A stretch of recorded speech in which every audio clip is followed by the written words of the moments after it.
Light the beam! Light the beam! Light the beam! Light the beam!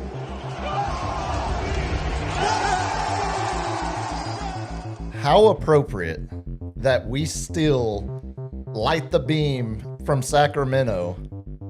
And now we're about to see former Sacramento head coach Mike Brown go up against former Sacramento Kings point guard De'Aaron Fox in the NBA Finals. Only you know how to weave like that. Well, me and the Trumpster, we do the weave, baby. Nothing but the weave. Light the freaking beam. We are back.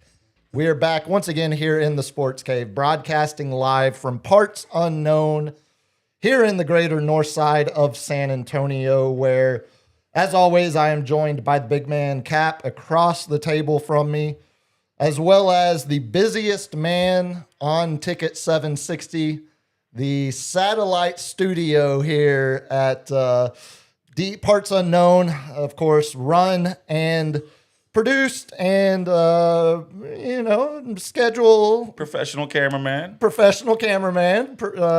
And man most responsible who we will pin the 2-week vacation on, of course, LG. On this day. Not feeling too good, guys. I don't know if we can do it today. Look, we don't have time. I'm not talking about LG here. We don't have time for me to tell you the story of the shouting match I got in with a city official yesterday on my front porch about my yard being half an inch too tall. He got a ruler out and measured my front yard. Get a ruler out? The city is doing everything they can to expedite or speed up the gentrification of the east side before Project F and Marvel gets built. They're trying to push all of us heathens out of the neighborhood. You're like, I'm a white. Come on, man. Dude, trust me. You know what doesn't see color? Poverty. You know what doesn't see color? Poverty affects us all. That's right. And the city doesn't give a damn about what color you are if you are poor. If they pull a rule, I'd take that. Get out of here with that thing, man. As I said, we don't have time to get into the shouting match that led to an officer that was there doing traffic duty because of the graduation at the Alamo Dome coming to my house an hour later. We don't have time to get into the fact that I was weed whacking my entire front yard until about 8:45 last night because I don't have a lawnmower. We don't have time to get into the fact. We don't have time for a Yankee Minute. What? We are so. Telling you. But the Yankees are doing so good. They have gone. Rice is stepping up. Put him on the clock. No, we don't have time. We've got so much Spurs to talk. As I'm not going to take credit for it because I'm not that type of guy. But when we do a countdown on this show, good things happen. We did a countdown for the NBA Cup final, and what did that yield? Hold on. That yielded second place. We got there. It yielded a Spurs-Knicks matchup. They got there. We did an NBA Finals countdown, and what did that give us? The Spurs and the Knicks. A Spurs-Knicks. And I believe someone said we might have just seen the preview to the finals. I believe if we went back and pulled the tape, if we had a proper historian do the research, I believe you would be correct. You got time, LG. Pull it up. LG has no time. Do you realize... Like, all jokes aside, how about no? As we sit here 1 day away from the NBA Finals, 47 days away from the World Cup final. World Cup starts in, 9 days? Mexico plays 8 days. South Africa? 11th. 11th. Oh. Yeah, 11th, Juneteenth, 11th. And then USA plays Juneteenth, 12th. That's actually my wedding anniversary. Well, congratulations. I wonder if I can skip it. Yeah, tell her Mexico plays. Hey. You got to go do an anti-gay chant at the Mexican soccer watch party during this Pride Month. Yesterday is one of my favorite days of the year. Oh, they're going to do the chant. They got to. It's their heritage. It's you're not stopping it. They stop and announce to the crowd. Oh, you keep doing this, we'll cancel this game. You sound like the high school announcers. I'm going to send the UIL a stern letter about how poorly this game was officiated. Or like Sweet Pop with, we do not boo are former champions in NBA Finals about Kawhi Leonard. You know, we gave Pop a pass for that one. The further we get away from that, I do think we might have given him a bit of a pass on premature pass on that one. Boo. You can boo him. It absolutely needs to be booed. Absolutely. But no, yesterday is one of my favorite days of the year when every sports team except the Rangers and the Yankees put out I think even I don't think the Cowboys did. Oh, but did they put the obligatory Happy Pride Month tweet, and then every fan in the I'm never watching this sport again. I'm never watching this league. Overreaction. It's so performative. It's so performative by both sides. It's so ridiculous. Big companies don't do a money grab on stupid political things? You mean they want to put out We Celebrate Pride Month so they can sell a Pride jersey and make more revenue? You mean all of these companies that were woke, like Target and Bud Light, have now completely changed? You think it's because their leadership had a political awakening? No. It's because they started losing money, and then they changed. It's all performative corporate. They don't need any more new shirts. They're stocked Well, up. they're going to get plenty of Oklahoma City Thunder shirts. Oh, yeah. That's those great. Those got shipped pretty much as soon as Devin Vassell slammed that final bucket. I will say I was on because I watched it at home, folks. Couldn't do it. Couldn't have my heart broken out in public like I did with the Niners 2 years ago. I took the risk. We're going to talk about it. A little bit too much, but I watched it at home. I went out afterwards, honked all the way there. But I'm texting with my dad, and literally I think at the 2-minute mark, he's like, or the 3-minute mark, he's like, it's over. And I was like, no. Too much time on the clock, too much situations. We're in the bonus. I said, we need 3 more shots. They need 3 more shots. There it is. Man, LG's still got it. It's like he didn't even take a day off. Still on point. So we're texting, and Devin Vassell got that 3rd shot. And I was like, if they get that 3rd shot, that seals the game. We're going to talk about it, but if I'm Nostradamus. If Cornette doesn't... I am Nostradamus, man. I have predicted a good season. I predicted the cup. Okay. I predicted... Let's go back. Give me some more stuff, man. Yeah, I don't know. You're the one trying to give yourself praise. I think we could go... If we pulled the tape, I don't think... You would. Spurs in 5. You would... Oh... Spurs in 5. We'll go with the hot takes. If we pulled the tape, you wouldn't be a 300 hitter, I don't think. I think I'd be batting 500, man, at least. I think 1 out of 4 maybe is probably more accurate. Who won the football season? I did. No, you didn't. The Fantasy Football League? No. First off, shame on you for bringing that up. I meant the Pick'ems. Does Jerry Jones credit Jimmy? No, Jerry won those Super Bowls. I won that fantasy football. You did get me in the picks, though. Yeah, the Pick'ems. It's almost time to start doing our summer NFL divisions preview. We are going to mention a little bit of the NFL trades in the lightning round, but most of this is going to be on this. You ready for this? Mm-hmm. On this National Leave the Office Early Day, we're doing our tightest hour ever. This is a solid hour so our producer can get some sleep before his big day tomorrow. Whoever makes these up is just getting lazy about this, but that's why they're so great. That's why what are we doing? Office early day. Okay. Hey, National You Get Fired Day. or just National How You Should Work to Begin With Day. Like, you don't need. Your corporation is already expecting you to be connected 24/7 when they put that email account on your phone. That was where it all ended. There's no turning off anymore. If I leave at 4:30, get off my ass. Yeah. I'm going to answer an email at 6:30 if it says urgent. But see, you have a skill. You have a skilled job, a trade, some might say. I think it's the opposite. I think a trade worker would hear you say that and want to slap me for calling this a trade. An engineer? I would consider you an engineer. A skill trade is like it's a different plumber, electrician. Hey, we don't have time to get into this. What the hell are we doing on this National Leave Office Early Day? Before we talk some Spurs, if Cornette hadn't had that chase down block, that would have been a 4-point game. Yeah, that was a 4-point swing, dude.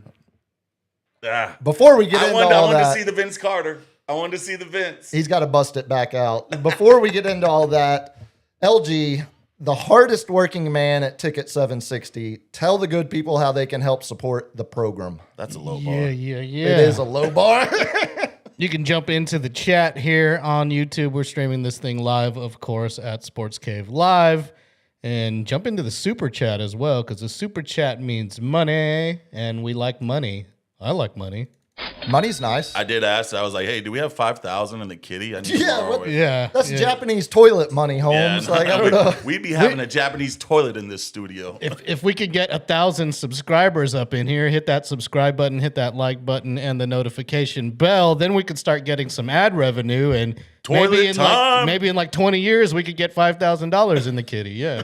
Hey, we're getting there. I saw we're up to almost 600 subbies now. It's like 590, somewhere right in Only there. need 400 more to shave Puma's head. No, I thought, Hey, I'll shave my head too. no, you're We insane. both shave our Yeah. heads. I'll shave my head too. Yeah, of course. Thank you, LG. Shut your mouth. I appreciate your commitment to the program. As LG said, it probably is time to do another round of obnoxious promotion. If you haven't already subscribed to the YouTube channel at Sports Cave Live over on YouTube, if you're just listening to the audio version of this, do us a favor, give us a subby. It does. It might not seem like it does a lot, but I promise LG tells me it is very important. And I believe what LG tells me Yes. majority of the time. Right now, subs are more important than likes. 60% of the time, 100%. See, that's You know what I'm saying? and Paul Rudd wasn't wrong when he said that either. No. So don't check the math. Yeah, please, doesn't make sense. please go give us a subby on that. As we continue to get closer to 1,000, it's first of all, we'll start with the elephant in the room. We've obviously been off for 2 weeks. There are multiple reasons for that, but the main one is LG didn't want to work. Yeah, I couldn't get. No, I'm kidding. I'm kidding. You had to No, wake it's- up early and was being a little biatch. No, we've been. I will say this. I've kind of enjoyed. Like I wanted to have full focus for that Spurs Thunder series, and I was still doing the radio show with Andy Tuesdays, Thursdays, doing Puma Power Hour with Carl on Fridays, and so I mean I was still talking a lot of the Spurs, a lot of reactions to the games, but there's something about the first time you're going through a playoff run together as a group, with your team as a new group, obviously. And it seems like a nucleus for years to come. Exactly. And I will tell you this, next year when the Spurs and Thunder play each other, I will feel very different about, creating, here's my hot take from game 5. Spurs are out of gas. I can't believe they don't have anything left in the tank. There's no way they win game 6. Like all of All that the kind talking of, heads, the way they swung the pendulum because that's from what- like so drastic to we lose game 3, at home, and they lose game 3 at home. God, the buzzer gets me every time. it's like he didn't miss a beat. Man, gotta fight through it.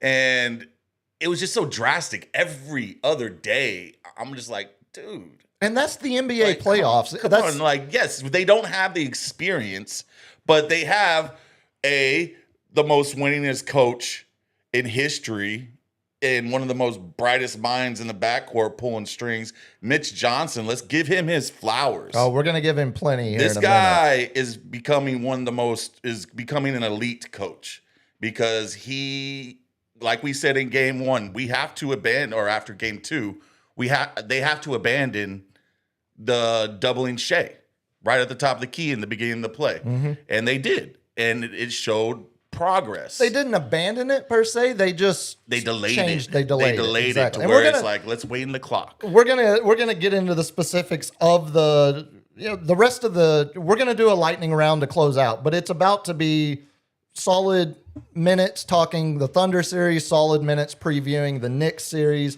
Potentially, we'll be back Thursday night. We might not be live depending on LG's schedule, but we'll record something on Thursday in a reaction to Wednesday, because now that we're past the Thunder series, I don't feel as bad about not wanting to, like, it sounds crazy. This might sound insane, but LG was doing, every home game here, LG wasn't getting out of the arena until, midnight. And away games. And away game. Yeah. He's doing every game. That's right. Now that they're doing the watch parties. Yeah.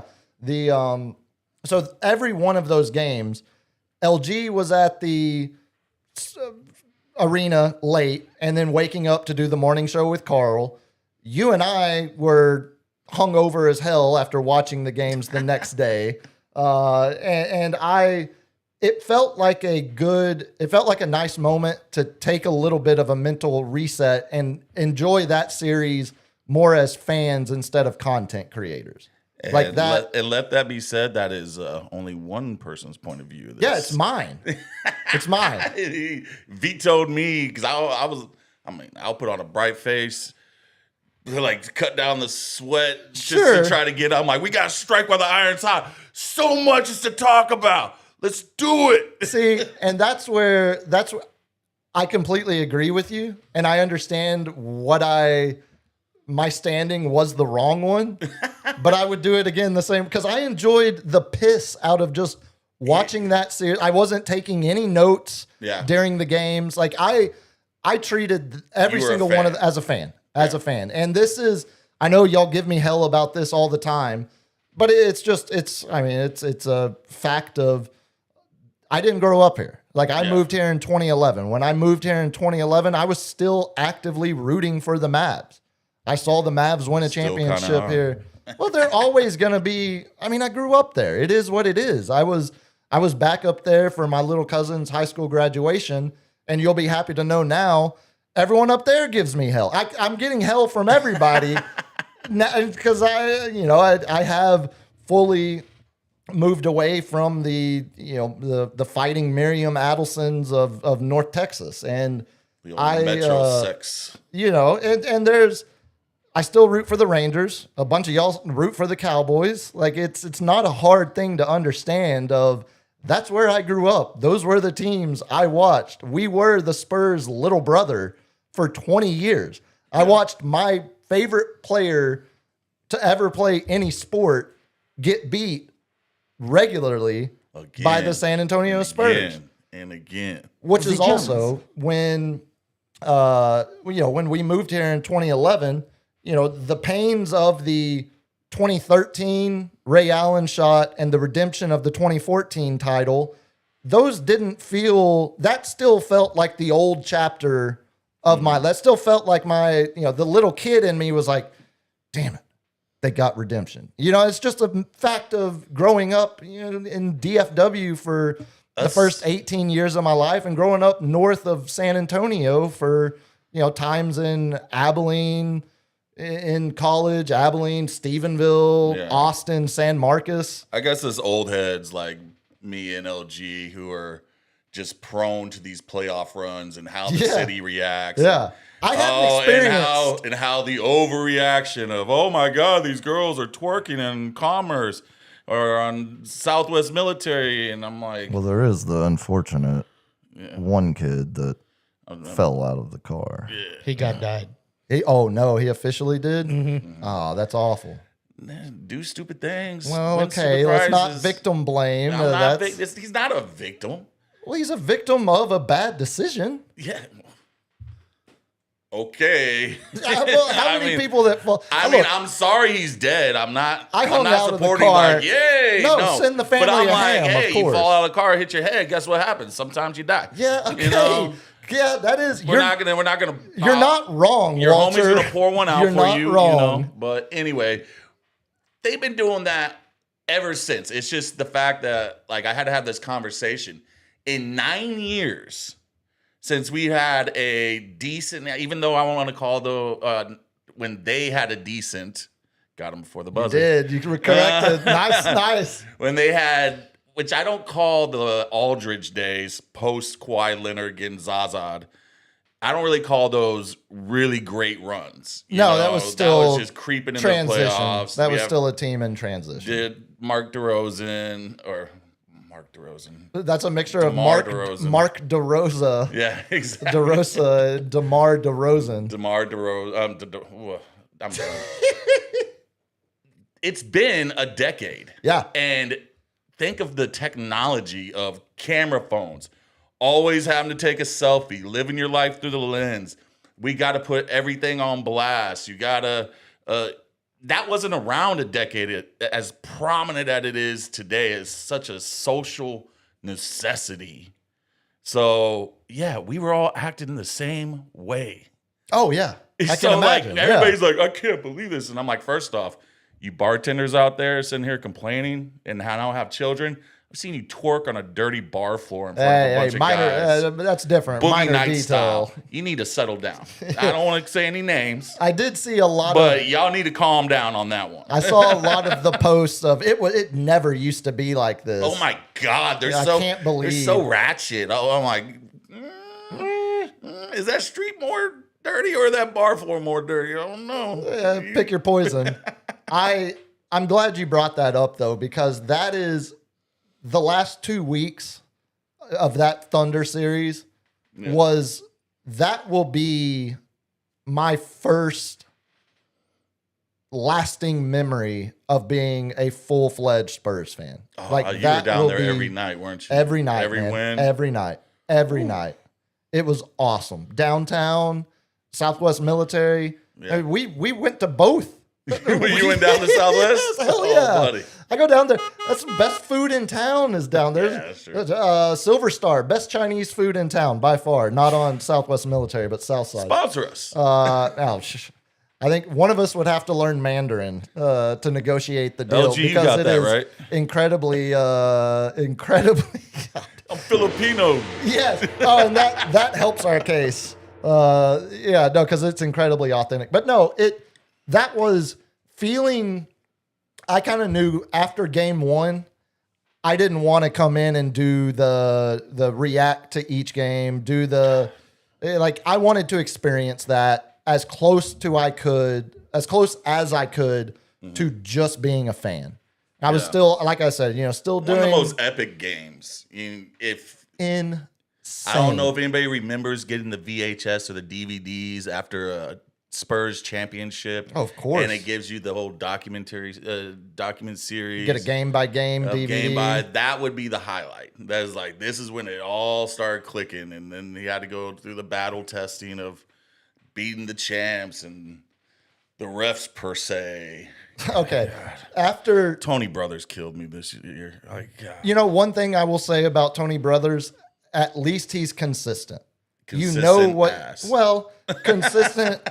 He started reffing in the mid-90s. Yeah. That's how he's always called games. He's always going to be a guy One-sided? that allows no, because the physicality, a lot of that is overblown. If you want to get hung up on the officiating in that series, I think you're wasting a lot of your time. I don't think there was. No, I would say honestly, 5 out of the 7 games were great. Solid. Agreed. Consistent. And the 2 that weren't as good, it wasn't like there was an obvious script or mandate from the league to force one team or it was just a poorly officiated game.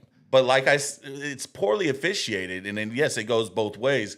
But just like I always say, it's not the number of whistles you get; it's the momentum you kill.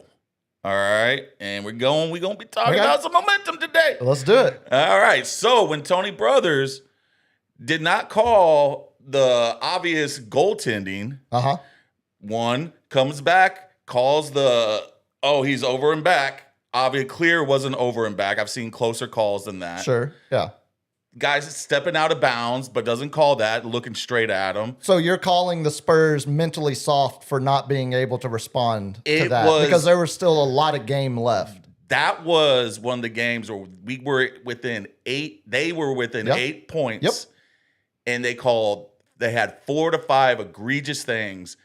that were called or not called back to back. And we're talking about Mitch Johnson's. Let's review that. And ends up getting a technical instead of getting the challenge. And he clearly I it don't 3 to 4 agree, seconds or I don't before. disagree with any of what you're saying. I'm just suggesting that killed their momentum and it broke them mentally. I'm giving you your props no, right now. no. So you actually do believe, like that's what happens when you kill their momentum. You can mentally break, and I would like to because you think focus on that instead of that. When Ron Artest or Draymond Green gets underneath your skin enough, Bruce Bowen gets underneath your skin enough, and you start having momentum and start seeing the ball go through the hoop, and that guy's getting underneath my skin. Now I'm focused on him, and it's my momentum killer. I think you're using momentum to describe focus. You're using it's not the same though. That's a part of it. It's a branch. There's trees. You're literally proving my whole case of momentum gets misassigned to all of these other things that are actually what is causing the outcome. Momentum didn't change the outcome of that game. In basketball, momentum responding to adversity. So here's the thing, just like anything, when it starts breaking, it doesn't just happen to one, it leaks out to the entire team. When one person starts breaking. I don't believe that at all. I don't believe that at all. Because we've seen so many examples where that is not true. But if we see one example. And we call those mentally tough. And yes. That's what I'm saying. When you're saying do your job, I'm just saying momentum is do real. Your job, bitch. Just do the show. Just I showed somebody that clip for the first time. Some lifer in radio had never seen that clip, and this is the most it's not Uncle Andy, but it's the most put together. Radio professional shirt. Exactly. I've never heard him laugh as hard as when I showed him that clip. No, I think do the show, bitch. There it is. I love it. That's what I'm saying is there's a lot of, like you were talking about, the playoff experience narrative. There are a lot of these tropes, sports tropes, that we just throw out there as catch-alls instead of saying it's the mental toughness to respond. It's the, ability to fight through adversity. It's the ability to keep the pest on the side and remain focused. All of that, you can use the lazy umbrella narrative or word trope of momentum, but I just think there are so many times where we've seen both can be true. I hear your point, and there's all sorts of things that can be momentum killers. It could be the refs being egregious and deciding, hey, you're pissing me off. I'm going to start, I'm going to play you a little harder. You're not going to get away with this anymore. It could be the lack of mental fortitude. It could be a lot of things, but it goes underneath, as you say, the umbrella, or I like to call the tree. So the Spurs, all those have branches and leaves and stuff, and every one of them. But it's not a momentum tree. It's a sports tree that has all of these different factors that determine outcomes. When you're eating pizza, Game 5. Pizza. Game 5. You get a little momentum, and you start getting that, that stroke going. Then someone like your cat just nibbles on your toe. It kills that momentum. I'm literally thinking about I ate pizza last night, but you're talking about the roommates in Vegas this week. You're not talking about the pizza I ate last night from Leo's by the slice. So Game 5, the Spurs look out of gas. Thunder look dominant, look like they're going. They had all the momentum in the series. Yeah. Why didn't that play in Game 5? An outcome? Why didn't that decide the winner of Game 6? Game 6, I mean, because the Spurs went home, refocused, came out and played a better basketball game. I just don't think the idea why is the stats that home team road players always play better at home? Because they feed off the crowd and they get better moment. They get in a a streak. You get a which better could be, groove when when you you're have all in a groove. 18,000 people rooting for but that's not momentum. That's momentum. my whole. You gain All right, momentum. we're done. We're done with we're done arguing that. That's just definition factually wrong. But we will move on. Epic Game 7 win. Obviously, There needs to be a drinking game every time the announcers use momentum. I'm gonna make Puma drink. No. And that is the root. It's not you and I talking about it. It's when I hear an announcer say, "Oh, well, they've clearly lost momentum," as if it's some kind of tangible stat that we can actually, because all of a sudden, what happens? They're not getting in depth with it. So what happens in the NBA? A team goes on. We saw it in this series. The Thunder would go on a 9-0 run. Spurs would respond with a 7-0 run. What does the coach do? He calls a timeout to kill their momentum. No, he calls a timeout to stop an offensive run. Momentum. Here's last point. They can't go in depth. He calls during a timeout the game because they played bad defense that allowed a team to score 9 straight. That's why he calls the timeout, because the rotations are shit. Because there's effort isn't there. Yeah. It's not some arbitrary term of momentum. It's because there were lapses in focus or defense or effort or whatever that led to that. The home crowd argument, like the role players playing better, I think that is ironically the story of Game 7 to me, because you would have expected, what Dylan Harper did in the fourth quarter of that game, the amount of 20-year-old point guards in league history that have had a performance like that in that kind of moment. I was talking with Uncle Andy on the show earlier today. That's like Magic Johnson stuff. That's like rookie Magic Johnson stuff. He's about to pass David Robinson for most points of a rookie in his first playoff series. And that's crazy. Coming off the bench with the we're role talking about that he Robinson has. Being the leading role, and he's like you said, off the bench. It's crazy. No, and that nuts. Specifically, his performance in Game 7, Keldon had so many don't shoot that. Oh, good shot, Keldon. Good shot.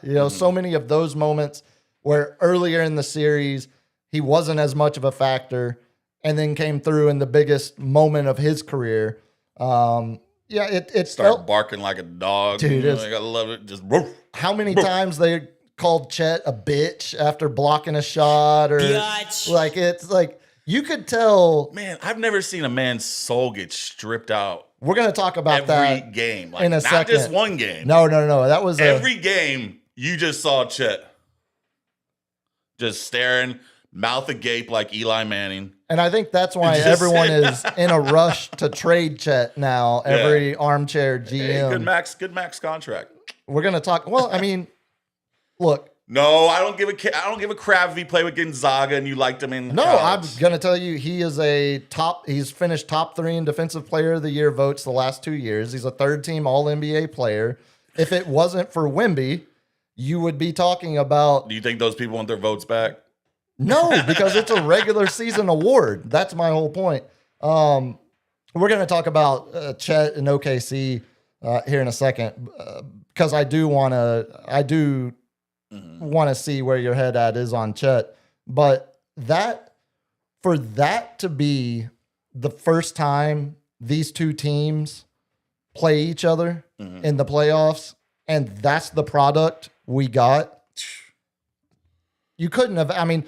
Granted, Game 1 set the expectations so effing high. Both teams play hard. For how the rest of the series would go. We didn't really get another good game, great game, I would say. We got decent games, but a lot of it was, okay. You knew what it is, like whoever came out and played better after the half. Yeah. That was the winner.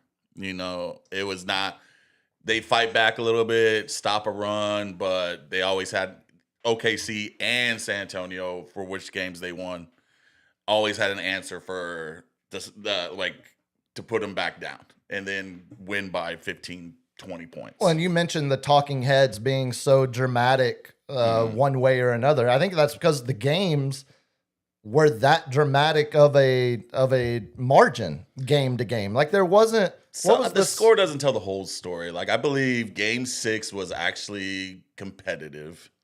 Game 6 was a Game 6 was the I blowout. think it was actually Game 5 was actually competitive. Yeah, until it became a blowout. I believe Game 4 was really competitive. That's the one they win Game 4. Yeah, because we came back to San Antonio. They came back to San Antonio. I got you before You were the quick. buzzer. That was close. Got you for the buzzer. That was close. They came back to San Antonio, won Game 3 dominantly, and then they won. Then they fought, and OKC overpowered them. Got the home court advantage back. So I don't know, man. Like, I think it was better, but like when you put a Game 1 classic against any of them, of course, every other game is going to be like, it's not going to live up. Oh, it's not going to live up to Game 1. I'm like, I don't know if any game this year, this century lives up to Game 1. Like, what other game gave you this in the 2020s? I was about to say, in the 2020s, this decade, the only one I could think of is the Cavs coming back against Golden State. Maybe that wasn't in this decade. That was, I think, 2018, 2019 or something. That was pre-Lakers, pre-bubble. Pre-bubble, his last year with the Cavs. And then maybe they were down 22 Golden State once again against the Wolves recently. So Game 1, the overtime classic. Yeah.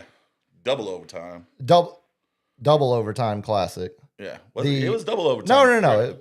It was double. It was double because Wemby's 3 sent it to double overtime. The half court 3. Game 2 was 9-point Thunder victory.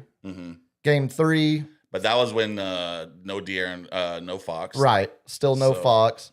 Game 3, 15-point Thunder victory. Game 4, 21-point Spurs victory. Game 5, as you said, I think it was closer than people maybe remember, but still a Thunder 13-point victory. But the difference in a lot of those, like that Game 4, the Thunder only scored 82 points. That was a dominant performance from the Spurs. Yeah, that was ridiculous. Their defense was suffocating. Like, I was talking, I know we're going to get into the finals, but their backcourt defense is the most elite I've seen since, I don't know, Detroit Pistons, like with Tayshaun, Chauncey, and who am I? Rip. Yeah, Rip Hamilton, because they're just so fast. And they know how to switch off screens, and I think that is going to be our big advantage against the Knicks, is the fact that their pick and roll game is elite, but we just showed we did it against one of the best, the former champs. Yeah. They did against the former champs. They caught it again before he got you.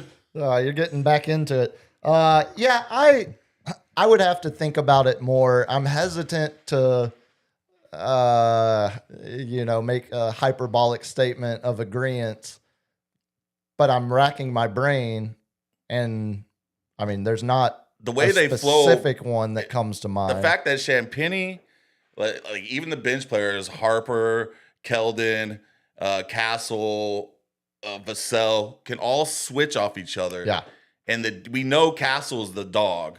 He's the red pit. He's the red-nosed pit out there. But they can all hold their own until until they have to give up the ball to someone else, and then they'll readjust where Castle can get onto the main scoring threat. No, their ability to switch everything 1 through 4 and then have Wemby. I was listening Zach Lowe. I think he's a Ringer now, back to the Ringer. He's been everywhere, ESPN, Grantland, all over. But he was basically calling it instead of a box and one, it's a one. He's a one-man box. Wemby is the one-man zone. Yeah. Where when you have 1 through 4 that can switch everything on the perimeter, and then you have a guy like Wemby that can cover so much space, a la a box zone. Wemby can cover as much space as 4 guys can running a box zone on defense, and that's what we saw, as you were alluding to earlier. the change Mitch Johnson made in not sending the early double and delaying it, but still, knowing that Wemby is floating there. So as you're delaying it, you're allowing more penetration, more chance of, Oklahoma City getting into a better offensive spot. But you can do that because you have Wemby that's just floating around on defense. That's going to cover wherever the soft spot opens up in the defense. And that's the beauty about that is Wemby, they can't throw it down to the post. So how, let me know if I'm wrong on the bottom. I know a little bit of basketball, a lot more. When he's able to take away any kind of post game, because the only thing I saw was Hardenstein doing the little pop-a shot, which was getting real freaking annoying, man. Look, as someone who that was your move, wasn't as athletic as some of the people that guarded me. The little quick shot. Yeah. So if any old heads will remember this, that was originally go back and watch Antoine Jameson at North Carolina, and then later Celtics? with the Wizard. Not Antoine Walker. Oh, Walker. Okay. Antoine Jameson. Wizards, eventually Mavs for a while, but he was a Tar Heel legend, and he was 6'8", 6'9", but he wasn't as explosive of an athlete, and he would shoot a little quick push shot. He didn't have like the dream shake or no. Duncan It was just turnaround to backboard. kind of catch you on the wrong foot and just push it up there. Yeah, which is that Hartenstein. But everybody else who sits there and tries to, which we're going to see a lot from Cat. Doing this next series. But I believe Wemby with his length kills that, which basically you need time down there for that play to develop. And when you have to kick out, if your shooter's not open, which is what I'm like with the elite backcourt defense, they're not going to have wide open shots. They're going to have someone on them. It's going to hurry the clock, and it's going to create rush shots, and that's how we're going to get. We just got to get those damn rebounds because those offensive boards almost killed us in Game 7. Killed them in Game 7. I'm glad you brought that up. I believe I have this right. Spurs had 4 offensive rebounds in the first half, had 11 in the second half of that Game 7. Night and day. You can tell they were tired. You can tell that was clearly a focus of Mitch and Sean Sweeney, now soon to be head coach of the Orlando Magic, Sean Sweeney. You could tell that was clearly an emphasis because throughout that series, when we saw the Spurs in the 20-point blowout games, it's great to have a defender like Wemby back there, but if you're allowing extra possessions by giving up offensive rebounds, you're not helping yourself. It's a net negative in the long run. What they say, the best time to shoot a three is on an offensive rebound. 1,000%, while everyone's scrambling and out of position. You got people trying to run back, and so Caruso was absolutely, I can't believe he was so money in the beginning of the series. I kind of can. I mean, he shot like 70% from the three. Oh, it wasn't that much. It just felt like it. No, because the first 2 games, the first 2 or 3 games. No, the first game he started the game 4 for 6, but he ended it like 6 for 11 or something. It wasn't 70%. It felt like 70%. That's what I'm saying. It felt like it. Like every time he touched the ball, you're just because all of a sudden a role player is going nuts against you. McCain was lights out 1 or 2 of those games. He had a moment. Yeah. So, but it actually he ended 8 for 14 in that game 1. Okay. And then game 2. That's 55%. Hey, quick math. And then game 2, he was 3 for 4, so 11 for 75%. 11 for 17. So you could put those together, 62.5. How? Oh, you're not far off. Yeah. Basically 65%. Yeah. Not quite 70 though. Not quite. But not quite what you were saying. I'll take the dub. For the series. I'll take the Nostradamus himself will take the dub on this one. I said for the series.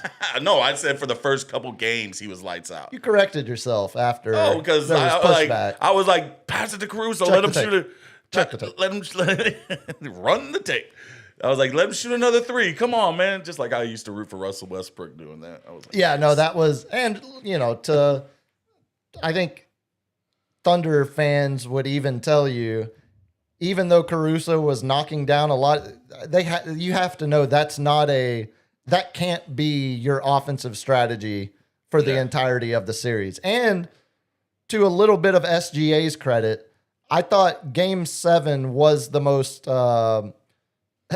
let's say, the most ethical of the games he played. I thought there were stretches of Game 7 where he's like, look, I'm not flopping anymore. I'm getting buckets. I've got to get buckets. Tony Brothers ain't out there, buddy. Yeah, well, no, Tony Brothers is the one that actually allows a lot of physicality. I don't want to hear it. Well, that's but him and but no, because it was kind of set on Game 6. It's like we're not like the whole narrative started becoming that.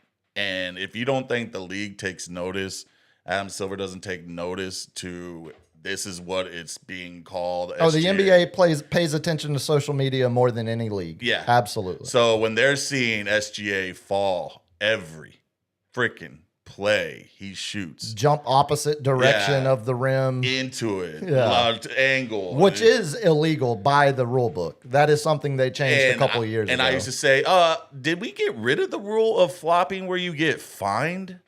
Like, because I haven't seen anybody get fined in a couple years for flopping. Yeah, I can't think of the last one. So when we corrected it, course corrected, a la Ginobili and some other people, they got fined. They got the 6 games, then you get suspended. I think Ginobili was on the verge of one of those suspensions towards the end of the season. Really?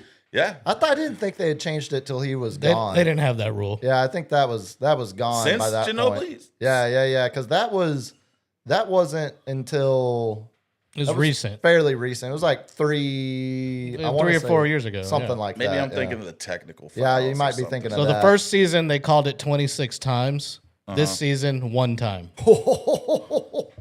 Wow. LG coming I'm surprised from of the top one. rope. I'm surprised of the one.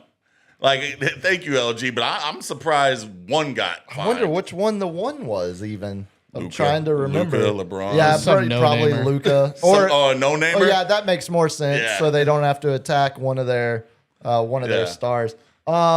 Couple other thoughts about OKC before we get too much further behind, because I did promise LG we'll keep it a tight hour, and we're already at 52 minutes. I promise nothing. It's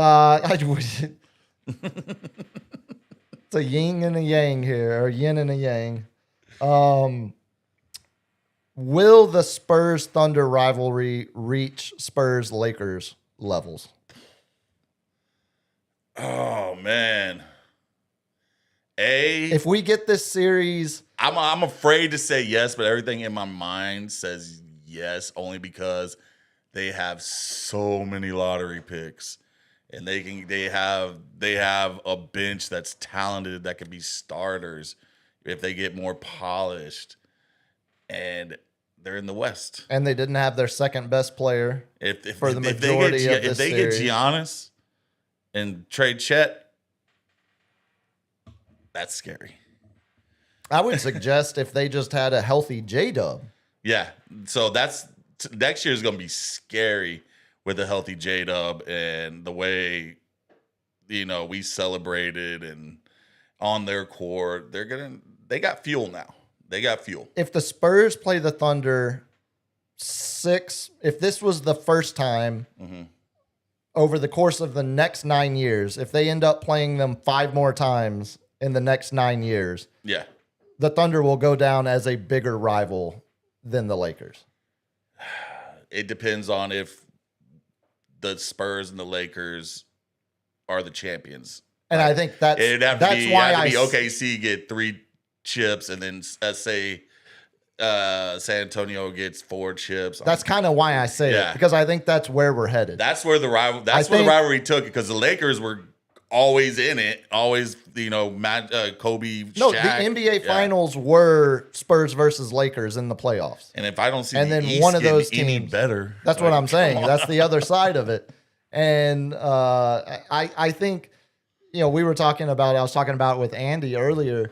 It's, you never know in the NBA because, teams and windows and career arcs can change in a flash. But if it's too early to say that the Thunder are going to, Spurs Thunder is going to rise to that level of rivalry. Yeah. But I think it is easy to say if these teams end up playing each other 6 times over the course of this decade, that's going to be like so if they end up playing 6 times, I agree. But with Luka and the Lakers that are now willing to spend money, they've got nobody though. I don't see him making it all the way because Minnesota never really invests. They have a better team than the Lakers do. Yeah. Well, the Lakers don't have a good team because all their cap space is going to an old man LeBron right now. That's my whole point. And they're about to have to give it to a spare Austin Reeves at over $40 million a year. Not spare, but not a $40 million a year guy. But they're going to do it. All NBA like Chet. Yeah. Chet is a much better player than Austin Reeves. That's not even crazy to say. Oh man, I'm gonna get it. I might use AI to put a resemblance of you with short hair next to Chet. Look, you can. I'm not sitting here defending the fact that he's Chet a good-looking young man. I'm just saying he's He looks like the stray cat I brought in, where it's all Skeletor body, but still full-size cat head. Yeah, it's just been malnourished its whole life, living on the streets. Yeah, it's very similar body build. I have to credit the roommate. She hit me with that last week, and I lost it. I was like, oh my God, that's the greatest sports analysis I've heard all year. No, look, there's no defending Chet only taking 2 shots in Game 7. There's no defending Chet looking scared to shoot multiple times in that game. There's no defending any of that. Up, man. But he passed on like 23s. That's your game. That's part of your game. I also think we've seen this with guys in the NBA. Like we are so much enamored by give me an example. Dirk Nowitzki. He had to go live in the Outback for an entire summer to get away from the negativity after losing in the first round. Everyone calling him soft. Everyone saying he didn't take enough of the offensive load, didn't take responsibility for getting beat by the Warriors. No, like do you have an example of someone being so high? Because like Chet is an NBA champion. Yeah. He all-star. Yeah. Third team all NBA. That was Dirk's MVP year. Okay. And to straight have a no-show on the biggest stage. As I just said. Who else has done that? Game 6. Young players that have no-showed in the playoffs? That have the championship pedigree finals. I've never seen anything like this, dude. Like, I'm just saying, I'm trying to rack my brain. James Harden has more playoff games with turnovers. Never got the chip. Never got over the hump. Oh, okay. You're saying I'm saying someone who's been there to the promised land, won it. That's a team. And then has a stellar season, 74 wins. Thunder had 64. 64. Yeah. 64, not 74. Yeah. 64 wins to do an absolute no-show with no reason for it whatsoever, then I'm scared of that guy. Yeah, and I think it seemed like someone was holding his family hostage. And I would still say, how many times? Okay, I just don't know. I've never seen that before. I've never seen a no-show like that. How many times has your boy no-showed in the playoffs? Hey, if you mean my boy, the one great. All rise. He made a mistake, all right? He made a mistake, but he's not won the championship yet. Oh, okay. So, again, we're falling back on the team award. Baseball is different than basketball. That was a low blow. That was a low blow, sir. We have seen – it's not uncommon to see guys – because I can start naming off football players like – the lights get too bright. I mean, that's not an uncommon – only because it's a 7-game series. And, yes, as Judge – previously has done a no-show, but he was stellar last season and stellar the season before. How about the 70-win Phoenix Suns team where Devin Booker went complete no-show in Game 7 and they got beat by 40 when it was him and Chris Paul as the one All right, seed. you gave me one game. I'm trying to think of. That was a terrible series for. But Devin he had Booker. a great. And he hadn't games. won the championship, as you said. Hasn't gone to the top of the hill, but he did do it for 7 games. I think the difference is we're talking about a 23-year-old 7-footer that is a unicorn in his own right. I'm not sure that's a guy, as mad as you are at him right now, if you're a Thunder fan. No, not you. I'm happy. If you're a Thunder fan, that's not the kind of guy I immediately say, I'm done with you. We're moving on. We've got to make a trade. That doesn't feel like, as bad as that was, that doesn't feel like it's going to be a career defining. He's lost the locker room. I guarantee you he's lost the locker room. And he lost the locker room during that series, and that's why he was looking over. So do you think he can't win that back? Do you think once you've lost the locker room in Oklahoma City, you can't? You think he's going to get the trust back if it comes back down to it? He's got to face Wemby again in the Western Conference Finals. I kind of next do. year. Yeah, you're going to be like, that. Chet, are you going to do a no-show again? They're not going to trust him. They're not going to throw him the ball. The coach isn't going to put him in for that long. See, and I think the value. I think they the know value, every game is crucial. Sure, you know, but I think the value. He's going to have opportunities to redeem himself. One, because I think Sam Presti. In the East Coast, yes. No, I don't think Sam Presti is going to do that. That's the main thing. If the Thunder were run by anybody but Sam Presti, I would think you're probably getting a Chet deal. You're probably getting some kind of major shakeup in Oklahoma City. I think right now Sam Presti's looking at that roster saying, Chet was Cam Newton ass. He can't be that bad again next year when we face them. Yeah. SGA responded to the flopping, kind of got his head on straight for Game 7, gave a solid, a great performance, shot making. Presti's use of timeouts in Game 7 in the second half was atrocious. And Mark Dagno, you mean? Whatever his name is. And if I'm saying Presti, I'm saying we didn't have our second best player. Yeah. Chet showed me he's actually our third best player, and we didn't have J-Dub, our second best player. I'm not feeling as doom and gloom if I'm them. I mean, because they're going to lean on our 2 best ball handlers on our second team, and the second best ball handler on our first squad. We're out. Yeah. I think that's their excuse. It's a good one. Well, it's a solid one. It's a valid one. I mean, you don't want to use an excuse, but it is. I mean, you lost your second best player, and the guy that was taking those minutes and filling that role was averaging 22.5 points when he got injured. So, there's some validity to that. Absolutely. But yeah, I think we're going to see, that's the other thing about rivalries. They require roster continuity. Mm-hmm.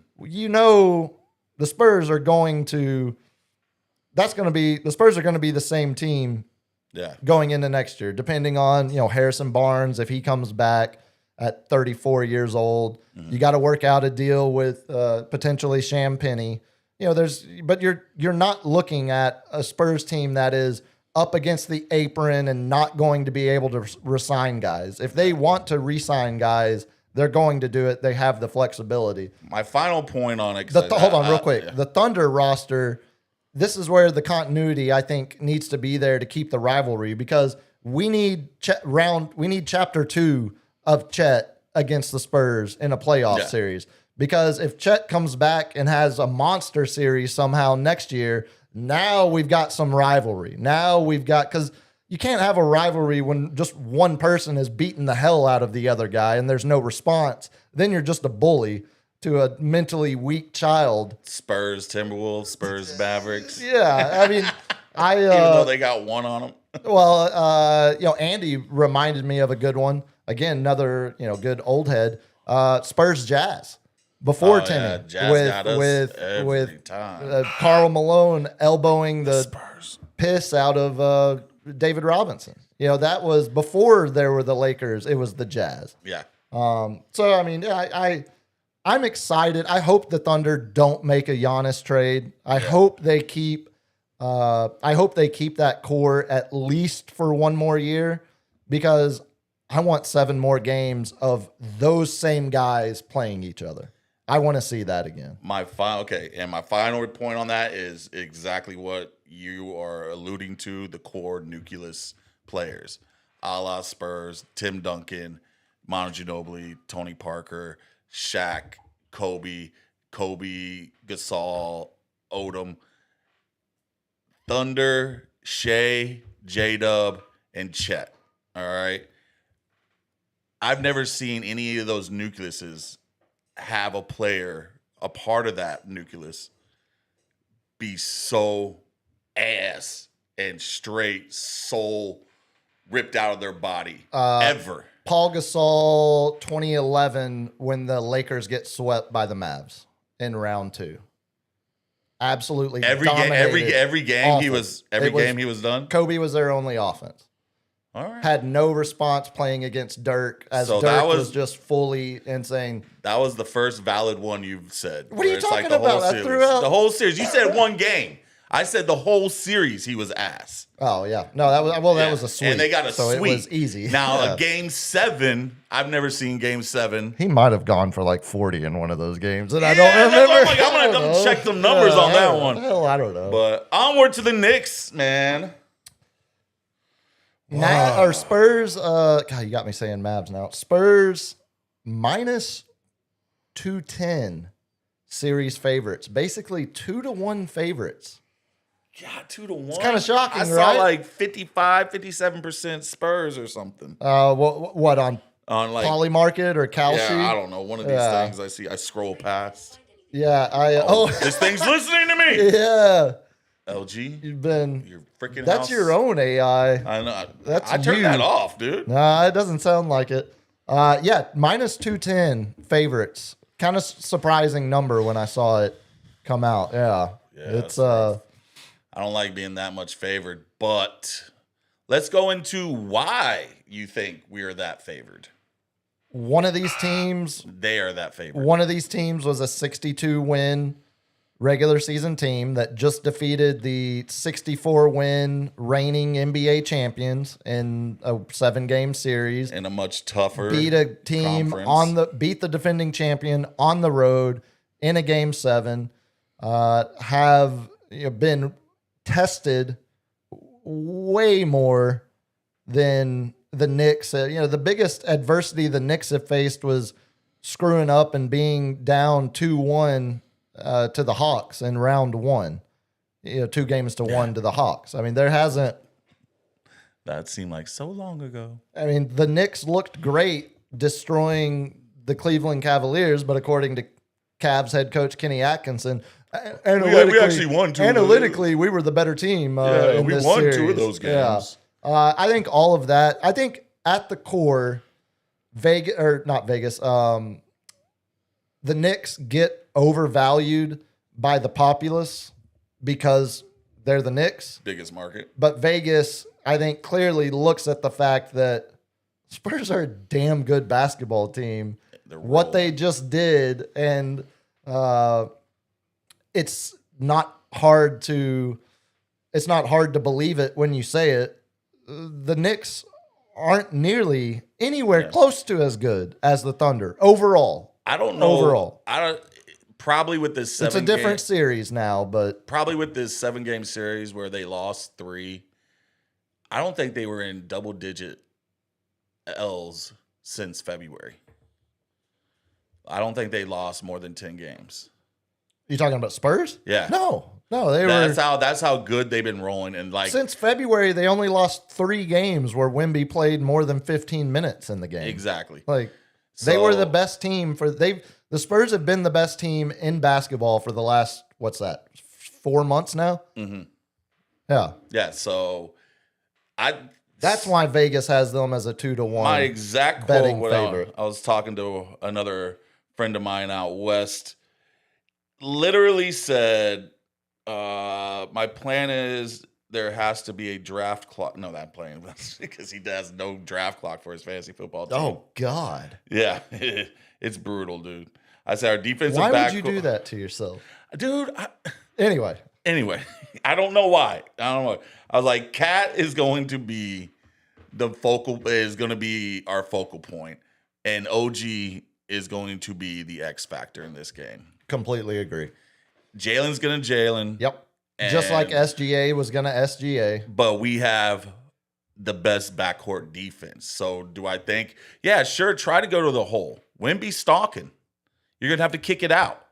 And then our backcourt defense is going to be on them. You're not going to get open threes. And who's your best open three? OG? Oh, no, Mikal Bridges. Mikal Bridges. Yeah. But I've seen him do it. I've seen him do a no-show. Sure. For a couple games. So if we're put the defense on him, put that D on him, he might crumble. We might snatch his soul. So OG is really the one that is scary to me. OG's the key for me because he's going to be the primary defender on Wemby all series. Yeah. That's who they're going to have. Who was it, Mitchell, who broke his finger? Broke his pinky, but he's going to play. And, he's not a threat, but are we going to do a hack of Mitchell? Potentially. Very much so. Are they going to hack of Mitchell? The difference in the difference in the way the Knicks are going to approach this series than the Thunder. The Thunder started that series with playing to their identity. Yeah. They were playing the double big lineup of Hartenstein and Chet. Game one, game one was the game where Spurs played Hartenstein off the court, and then the Thunder regrouped, made adjustments, figured out how to be able to keep both of them on the court, combined with the officials allowing more physicality from Hartenstein, which gave him a lifeline in the series. You think OG is going to be able to do all those little crafty little tricks? I think that literally Wemby had to go through with the Minnesota first and the Thunder. I think OG is the best one-on-one defender Wemby will have faced this whole playoff run. Oof. I think that is easy to say. But the Knicks aren't going to – the Thunder have an identity of being a double big team. That's how all regular season that was their identity. They stuck with it in the playoffs until they started throwing Kasem Wallace in the lineup coming out of halftime and some of that kind of stuff, some of those adjustments. But the Knicks have played Cat and Mitchell Robinson a combined 6 minutes together these entire playoffs. You're not going to see, I would not expect at all to see much of that double big lineup. You're going to get Mikal Bridges or Anunoby first and foremost, then your Bridges, some of the other, lengthier guards or forwards. I don't think you're going to see much of Cat or Mitchell Robinson actually on Wemby. I think they're going to try to do a lot of the Caruso, Dort, the same thing Oklahoma City was doing. Throw like a little man on him, but quick with the double team. Exactly, that kind of stuff. And so I completely agree with you. Anunoby is the name that I had written down as I think that's the key to the whole series. Mm-hmm. How well he does as a individual defender against Wemby, and can the Knicks rely on him to play up or to play one-on-one, to play straight up against Wemby as much as possible before they have to make an adjustment and start sending some doubles or doing, because the longer they can get away with having just OG as the primary defender on Wemby, I think the longer life they have in this series. I think with the youngins, Harper and Bryant, the way they've developed more since we've seen them at the Cup, I think that's going to be a huge difference. They're going to be able to rotate, play that perimeter defense, and just with their slashing and athletic skill, especially Harper, around the rim to score, and then Bryant can sit there and clean up the boards and do some nasty dunks. They're not, of course they're going to watch the film and be prepared, but with this first game, I don't see it being close. I see a blowout because they're going to be rested and the Spurs are already revving at 100. See, and I heard, I think it was Stan Van Gundy on one of the Amazon broadcasts in the either first or second round. And he was asked the question, very similar to the situation the Spurs and Knicks find themselves in now. As a head coach, when he was head coach of the Magic, making it to NBA Finals with a 23-year-old Dwight Howard, as coach, would you rather be the team that plays the long 7-game series, or would you rather be the team that swept and is now off for the next 2 weeks? And he said, without hesitation, I would rather be the team that played the 7-game series. Yeah. I don't want the rest, because with the rest comes the rust. And I think that is the story for me. The rest comes the rust. Well, that's how he said it. And I thought it was so great. I'm stealing that. Shout out Stan Van Gundy. Hopefully, if you want to get a job back in coaching, it sounds like Jeff Van Gundy is closer to get. Anyway, No. I think that is the story for tomorrow night. If we're talking specifically about tomorrow night's game and not the whole series, because there is some level of concern of how much does that Thunder series take out of the Spurs, stamina-wise, physical ability to keep up. But I'm way less worried about that in game 1. That's more of a game 6 concern for me. If this series now drags on the way the Thunder series did, and it's as physical or anywhere close to as physical as the Thunder series was, then we might see some signs of... I think the longer it drags on, I'm going to buck back on that. The longer it drags on, we're going to expose that we have the deeper bench. Oh, of course. Yeah, they have the deeper bench. God, what is that? Number 12 already? God, stop buzzing me. We're getting back. We're getting back. I think it's going to show because the way Mitch has delegated the minutes, and they had what? 8 people in double digits, 7 people in double digits on game 7. I think it was more than that, wasn't it? Or maybe a couple right on the fringes. Yeah, I think damn near everybody got to score except for the cheerleaders on the bench, which I like them. Oh, what's old man, the 15-year vet? Which one, Olynyk or Plumlee or Bismack? Barnes? Bismack. Yeah. Bismack, I see him working on the bench, giving advice, telling them what to do, especially, give them some hard fouls. Thank you, Wemby, becoming the villain.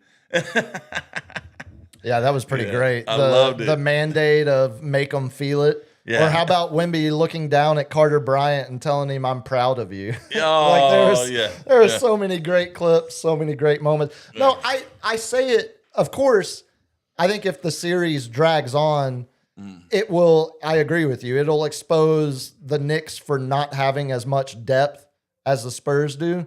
But I also do think the longer that drags on, you're now playing in back-to-back 7-game series in the final 2 rounds of the playoffs. There is also some level of concern, but not as much because the team's so young. And I think that's the takeaway for me of you're not relying on a bunch of guys over 30 to make it all the way through another 7-game series.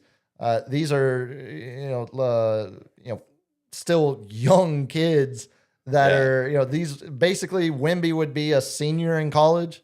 Yeah. Castle would be a junior. Harper would be a sophomore. Don't ask me these college questions. We're still talking about, guys that I think will be fine. But game 1, I think there's serious questions about what the Knicks will look like after such a long layoff. I think you're going to see a substantial amount of rust. And I think you could see a Spurs team that is still riding pretty high as hell in the confidence level. And especially that home crowd getting behind especially the home crowd. So if there are tired legs. And expert cameramen giving them. That's right. Getting all of the shots. Getting all the shots. For the Jumbotron. Look, he was the man responsible for our 4 cheerleaders behind the bench. Everyone in that arena plays a part. Some more than others. Some are Wemby. Some are greeters. Scanning your ticket. Some are showing you where your seat is. Some are nuns. Some are nuns. That's some right. just show massive 40-year-old cleavage. Yeah, some are Oklahoma City Sixes. Yeah, I mean, it's everyone has a role in that building. San Diego 3s. Come tomorrow night. That's right. Yes. Biloxi 9s. Oh, hey, that's a winner. Yeah, I'm out of all of it, dude. It's just It's fun. it's freaking awesome seeing the Larry O'Brien trophy on the court again. Yeah. Like, it's great that the NBA brought that back. It's even better that the first one's going to be back here in San Antonio. And the fact that Madison Square Garden is going to be played in the championship. Oh, yeah. It's Knicks- just an iconic arena. I don't You're think going you to see could- all the stars. I think what I heard on the Breakfast Club, $500,000. You would listen to Breakfast Club. I do listen to Breakfast you Club. would. Charlamagne kills Yeah. me, man. He's a guy. Hey, but yeah, $500,000, and just think of all the celebrities that we're gonna get to watch. It's gonna have that, Lakers feel when they were in the 80s and 70s. It's so much bigger than that, though. Yeah, because it's New York. Because it's New York. And it's the Lakers, 17 titles total? Yeah. Knicks haven't won one in 53 years. The disgruntled. They're the Boston. Haven't they're played- They're the Red Sox that always would get there. Then Haven't played in one. No, they're the Mets. yeah. 69? Well, the Mets won one on 2001. Didn't they? No. It was the Subway Series. We lost that one. Y'all lost the Subway Series to the Mets? No, that didn't happen. It happened. The Mets did not win that World Series. Yeah, unfortunately. I don't know why I'm arguing. Like, I don't want to admit it. No, you were insane. You're absolutely insane. Am I wrong? Yes, they won 69, the Miracle Mets. Yeah. And then 86, Bill Buckner with the error. That's it. Those are their only World Series wins. What am I thinking of? The Mets that are the was Knicks. that was the stupid The Subway Arizona. Series, y'all won. I thought we recently had one in early 2000. Yeah, No, it was 9/11 year. yeah. Mike Piazza and we won Roger, that? and y'all won that one, yeah. Maybe it was like one of the walk-offs that I keep on seeing the reruns at, and I keep on thinking we lost that one. That checks out. Yeah. Quickly, before we do lightning round, you jokingly said Spurs in 5. Not jokingly. Not okay. That's why I'm asking. 10 toes down, baby. Spurs in 5. We win the first two at home. Okay. They win. I'm gonna say we if we win the championship, because this is a San Antonio. This is a city, and a city comes together when the Spurs bring us together. We are a part of them. It's a we. It's a royal we. Hey, but keep investigating who's giving Gina those playoff tickets. We need to get to the bottom of that. We can still turn on her. We can still turn. Yeah. But a blowout in game 1. Okay. Game 2 is going to be close. They're going to start doing some coaching matchups. Okay, so Spurs 2-0. Yeah. 3, I think we get blown out. Okay. 2-1. They get blown out. Yep. Got them for the Good buzzer. catch. 4, epic match. Spurs win. 5, Come home and win. come home and win. Larry O'Brien on our court. I think Our court. Spurs in 5 is a heavy, heavy ask. I didn't say sweep, though. I know. I think Spurs in 5 is a heavy ask. I think Spurs winning a game 6 in the Garden is also a heavy ask. Mm-hmm. So I default to the Corgi. Oh, you Spurs in 7. I think this is You think another it's a 7? I do, yeah. Man, I do. You are out of. I That's do. got to be nah. Nah. There you go. What player has defended Wemby better all You want year to you want to than make OG, a little bet on this one, than buddy? OG Anunoby? You want to make a little bet? We push on 6. A game 4, I win because I'm closer. Game 7. Oh, I get what you're saying. Yeah, we push on 6. You win if they win in 5. I win if they win in 7. If we sweep, if they sweep, Loser has to rock a Charlie Chaplin mustache. Deal?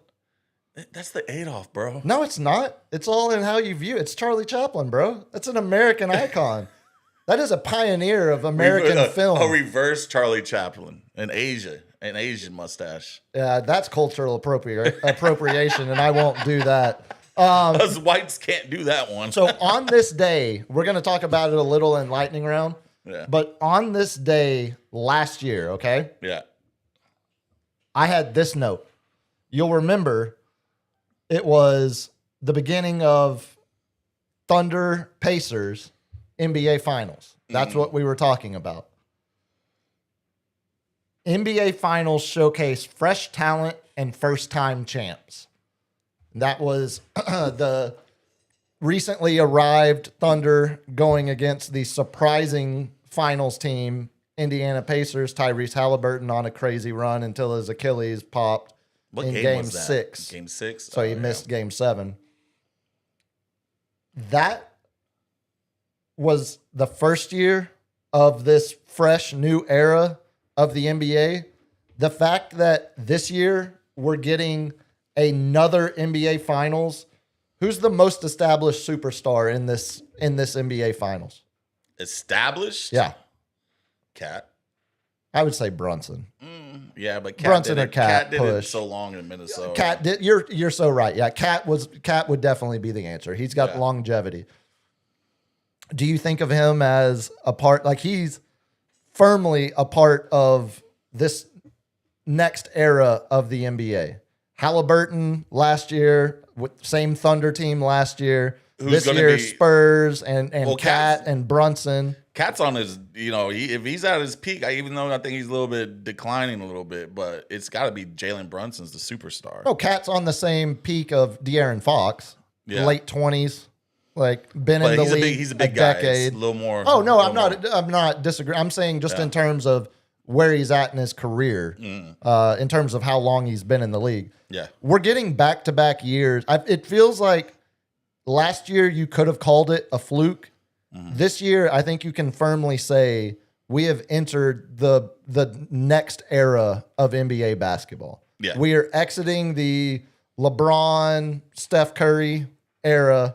We are now in the Wemby, Shea, Brunson, Tatum, Luka, who, Cooper. which is funny because it feels like, Jokic and Giannis were kind of these bridge pieces, but they're not connected to either one of those eras. Their era was like a 5-year stretch, three-year stretch. It took them 6 years to get there. Yeah. Instead of 2 years. And they're not some going of to these sniff anywhere close to it again, it looks like. players, unless they're going to be the second player. Yeah, if Jokic winds up in L.A., Yeah, the Joker. Oh God, I see that happening. I do too. I say that because I actually think disgusting. that I know. Yeah, I actually think that does happen in the next I don't know why you 2 just ruined years. my damn night. Because that's going to make it even better. It's going to make the West even more compelling and fun. Great. It's as it should be. As it should be. You have anything else on the game tomorrow night before we try to wrap up this tight 87 minutes we've already done? Yeah, we're gonna have a watch party at LG Studios. Feel free to come by. Just God, that was quick on the fire there. He had that ready. all right. No, I got that. But we might actually be doing a watch party, not at the Ticket Satellite Studios here. Somewhere we're going right after this. We'll have to see. Stay tuned to We the shall official SportsCave.live Insta. We shall see. Don't Just stay tuned. just stay tuned. Stay just tuned. stay I tuned. don't know what else I said. I just say stay tuned. I teased at the beginning Mike Brown and De'Aaron Fox both getting out of beam lit purgatory in Sacramento, now facing each other in the finals. That's a fun storyline. How about whoever wins this, Jeremy Sohan is getting a ring. It's kind of fun. It's kind of fun. Kind of fun. He better not act a fool to us. Are you overreacting? Them. Are you overreacting to the I'm giving all the intel I'm doing? Like it's pointless. It's not. Yeah, you're not. Jeremy Sohan Looks like he was sleeping through those meetings a little bit. It might be why he doesn't have a spot on this roster anymore. Jeremy Sohan is not going to be the difference in who wins this series. Obviously, the 99 comparisons everyone's running with. 22-year-old Wemby. It was 22-year-old Timmy back then. The NBA couldn't have asked for a better outcome. The nation has kind of turned on the Thunder for their flopping antics. Everyone is obsessed with must-see television of Wemby. The Knicks are the Knicks. You got it powered by Nike with that How awesome was that? Hey, I didn't get one, but if our producer extraordinaire for Lightning Round could pull up that clip of everyone saw it. Everyone knows what it is. The green alien. I want to see it again. Can I break some bad news to you? It was AI. Well, I thought it was those little flying drones or something. do you know what controls those flying drones? Sure. It's AI. It's not 300 dudes with remote controls. See, I'm not surprised. It's just I'm not happy. It's an AI. I'm not happy about it. That could be an algorithm. That could be a little ones and zeros and stuff. It's whenever there's another thing controlling those ones and zeros. That's what pisses me off. Oh, look, I agree with you. We're less than a decade away from the machines turning. Terminator, yeah, I don't disagree. You think that Blue Origin spaceship blew up on purpose? I do. Tinfoil hat lightning round. Maybe. LG, do you have anything? How hyped have you ever? You're going to get to work and I'll get to have my back to the court the entire time they're playing basketball, and I'll be facing the stands.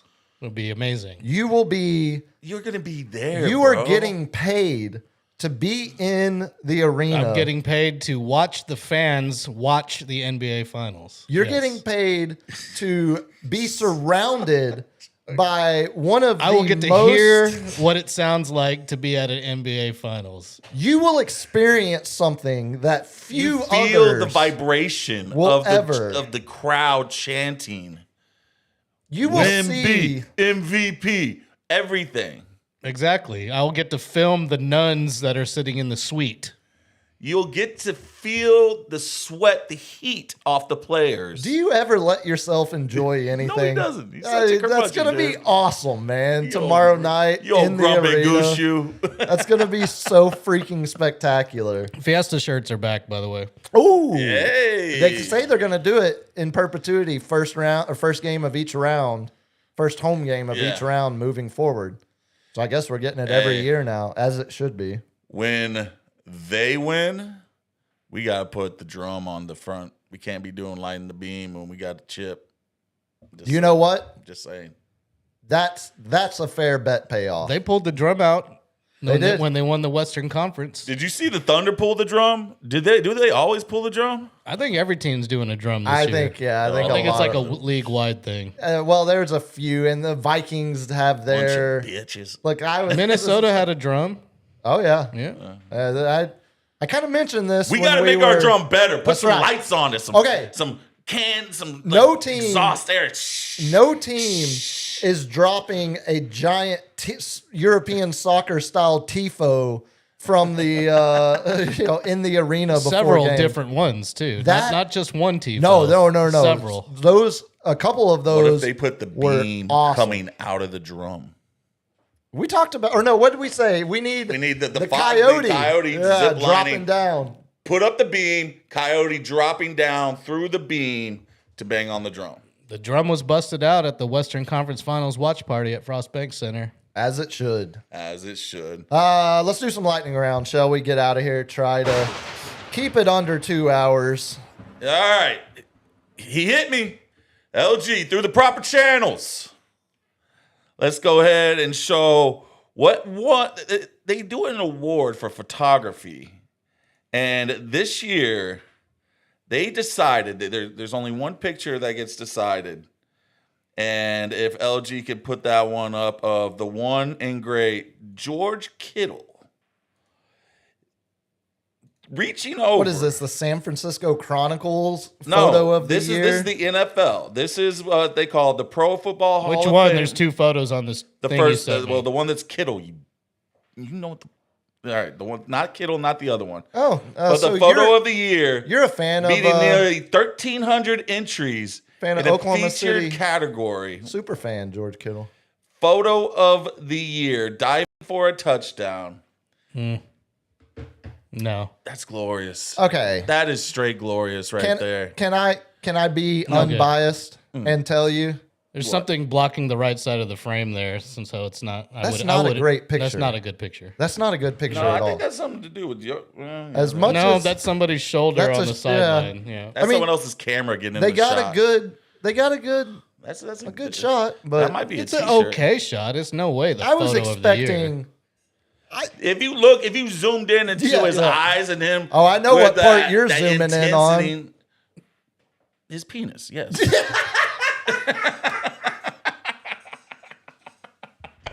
Well, yeah, that's what I meant. But the old little Kittle. happy Pride Month. I thought you might put up more of a fight than that. But that's it. I'm talking about his dong. That man, Yep, that man's yep. working angles. And to be fair, probably every single photographer in the photo pit right there got that same shot. But that one won out of 1,300 entries. Look, if you want to to celebrate be the photo of the year, of Oklahoma the NFL. City super fans, that's cool. That's fine. That's cool. What the hell? What's that even mean? He's sitting courtside. He's Oklahoma City kid. Sitting courtside at Thunder games. It's close to Iowa. That's the only reason why. Wasn't it the Thunder series? Yeah, it was Thunder Yeah, Series. it was a Thunder series. Because I remember seeing, like, what the hell's George Kittle doing there? I don't know. I think he's from Oklahoma City. Maybe his girlfriend, Sports Illustrated swimsuit model.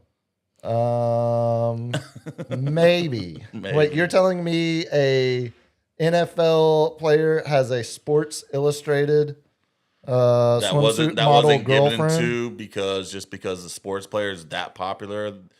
One Kittle's kind of old. What's the age difference on that relationship? It's a little bit of none of your business, sir. Yeah, Kittle's from Norman, Oklahoma. So not Oklahoma City, but My God, he needs to win the the whole championship city, to the make whole up state for that. is one city. Yeah, it's unfortunate that you ride the jock of Norman, Oklahoma, a huh? Thunder super fan. Glad he didn't go to the Sooners. I'd be thinking a lot different from him. But he grew up a Sooner fan and just didn't get offered, which is I why grew up in Texas and I hate the Cowboys. What? it's a little different. Is it? Yeah, I think so. Is it? You're describing he definitely grew up an OU super fan. I dated a sports suit swimsuit model. Yeah. He was very kind. I bet he was. Yeah, I bet he was. Hit me, LG. I'm not sure if y'all realize this, but the World Cup starts in 9 days. What?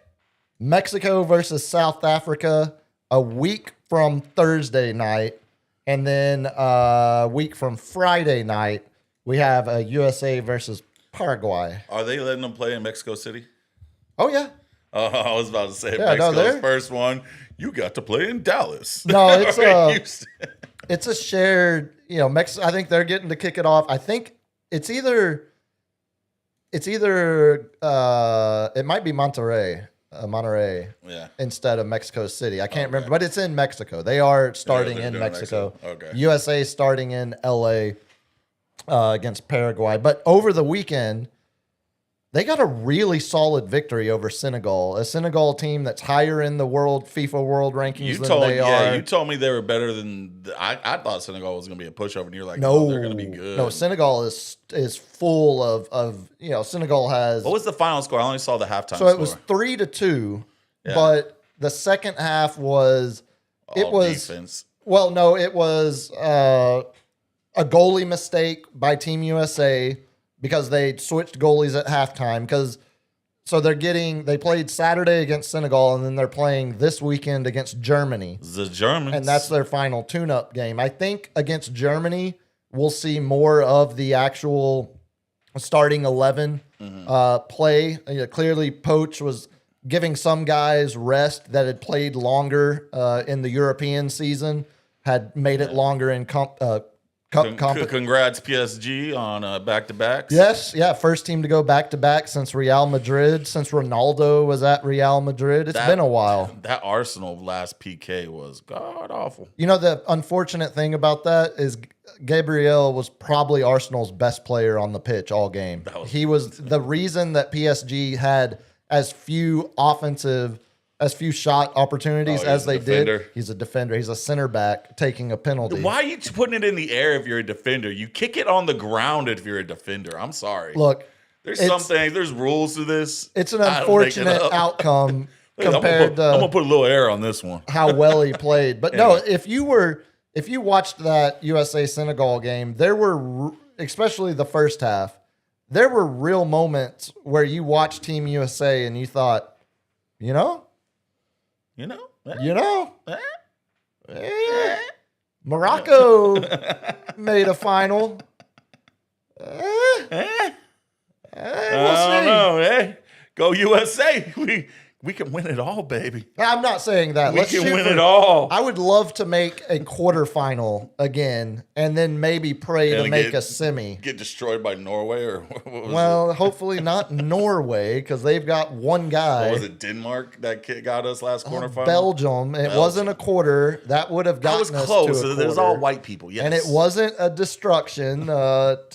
Tim Howard made like 19 saves and Wondolowski should have made that poacher's goal, and it would have been a return. We've only made the quarterfinals one time, and it was in South Korea. So it's a heavy ask. Landon Donovan was with us with the USA team. He was a kid back then, and I'm not even sure. I think he was like a 19 or 20-year-old on that last quarterfinal, but he wasn't a starter. He wasn't the Landon Donovan that he would go on to become. And by that, I mean a guy that would desert the national team and go on a hiatus and then expect to just still have a spot in the roster. Hit me, LG. All right, to bring it back from looking at George Kittle's penile to there's a new sports event going on where it's called TLG, and it's kind of like volleyball, but you use your feet a little bit. Oh yeah, no, it's been around forever, and big in Brazil. It's in the sand. Yep. And we had a celebration, and I've never been more interested and a true fan. Well, let me. I'm not saying anything. Let me cook. Before you play this, LG, I have one question. No, don't you pigeonhole me, man. I'm not. Can you name one of the athletes we are about to see in the video? Esperanza. Okay. We'll see. Esperanza, we'll see. Oh, there is no names in the video. Oh, Hey, LG. but there's athletes. Well, let's go ahead and roll this video. That a true fan. This is the celebration. Okay. Yeah, okay. The celebration. Yep. Look how happy they are. Yep. They are truly happy. Good. Can we show that, LG? My God. Look at the exuberance. The celebration continues. The dog piling. Just the pure joy. Oh, yeah, that shot. The joy. That shot feels... That feels like something that should be behind a TLG, paywall. tune in, gentlemen. Happy Pride Month. I love it when you find a newfound passion in a sporting event, because usually that just means one thing and one thing only. Skilled players. That's right. A lot of highly skilled individuals with big old fat asses that are halfway exposed. And that's the fat we like. Hit me, LG. No BBLs there, baby. Did you? How much more you got for lightning round? Oh, that's it. Okay. I want to give me a solid minute on how it feels to be a Niner fan the day after the Rams trade for Myles Garrett. Bro, I literally thought that was AI baked. I looked at it and was like, man, get out of here with this. Because it was on a Niner page. And I thought, how many times I've been hoodwinked by the Spurs pages to think that something was real only to be fake. So I went on through half the day doing work, got real busy, saw the pops, come back to a fantasy football thread going nuts with about 64 text messages. And I'm like, oh no. And I started scrolling through my ESPN alerts.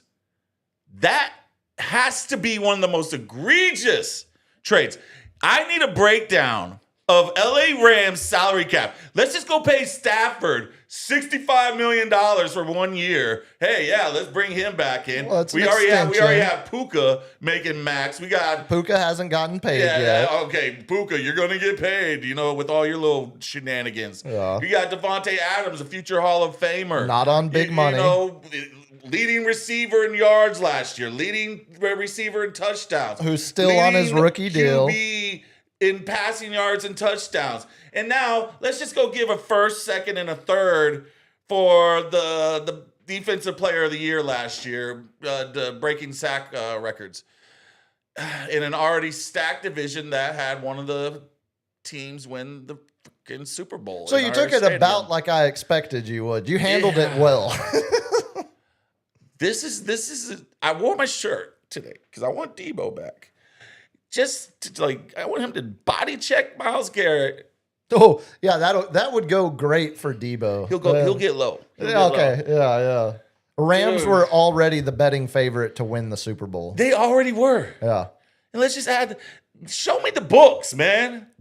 Show me the books. The NFL is such fake money. There's always, when you want to, because all you do is you pay. But that contract's already locked in. But that's the thing. And they pay it out up front, and then the dead money just gets kicked down the road. So the salary cap is not hard. It's not a hard cap whatsoever. Browns, you could have got more, man. You could have got 2 first-round picks for him.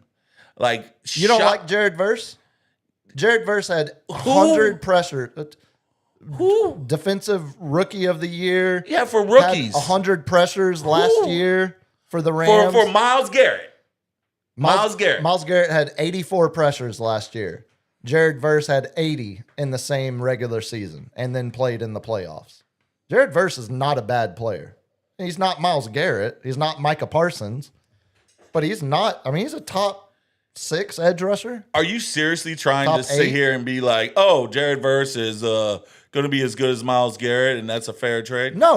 I'm saying Jared Verse is worth more than a first-round pick. He's a solidified star on 3 more years of team control rookie contract. You get a future first. You're going to piss me off. And a second. And a You're third. going to piss me off. Who For cares about the second? Second, yeah, third.